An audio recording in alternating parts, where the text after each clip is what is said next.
आज का बाइबल का वचन प्रवक्ता ग्रंथ अध्याय 44 वचन 1 और 9 से 13।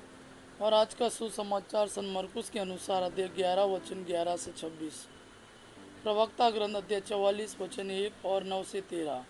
हम पीढ़ियों के क्रमानुसार अपने लब्ध प्रतिष्ठ पूर्वजों का गुणगान करें। कुछ लोगों की स्मृति शेष नहीं रही, वे इस प्रकार लुप्त हो गए हैं मानो कभी थे ही नहीं। वे इस प्रकार चले गए हैं मानो उनका कभी जन्म नहीं हुआ, और उनकी संतति की भी यही दशा है। जिन लोगों के उपकार नहीं बुलाए गए हैं उनके नाम यहाँ दिए जाएंगे। उन्होंने जो संपत्ति छोड़ी है वह उनके वंशजों में निहित है।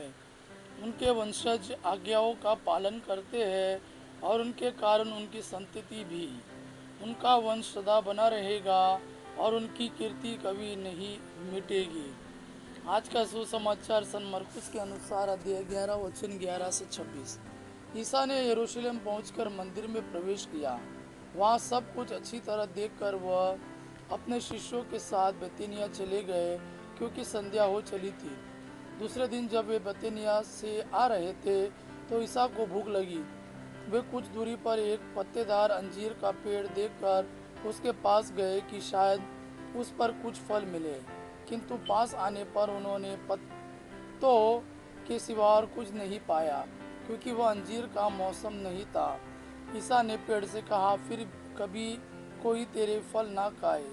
उनके शिष्यों ने उन्हें यह कहते सुना। वे यरूशलेम पहुँचे।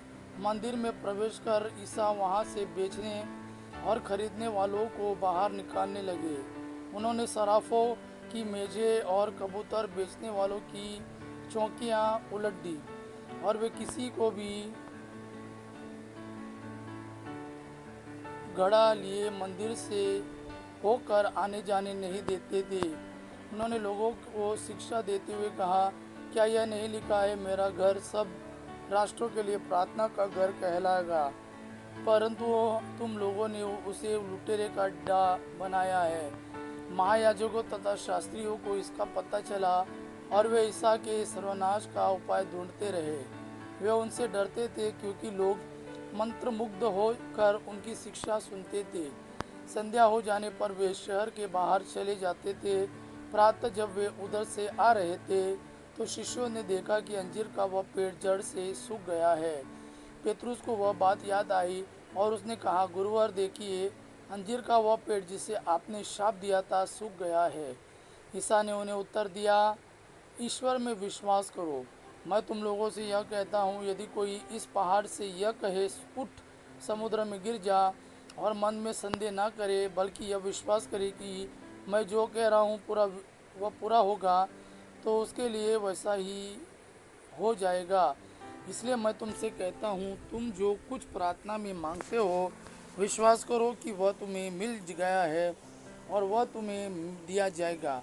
जब तुम प्रार्थना के लिए और खड़े हो और तुम्हें किसी से कोई शिकायत हो तो क्षमा कर दो, जिससे तुम्हारा स्वर्गीय पिता भी तुम्हारे अपराध क्षमा कर दे। ये प्रभु का वाणी है। प्रभु को धन्यवाद। आबा पिता की महिमा और पुत्र यीशु का प्रेम आप पर सदा सर्वदा बना रहे।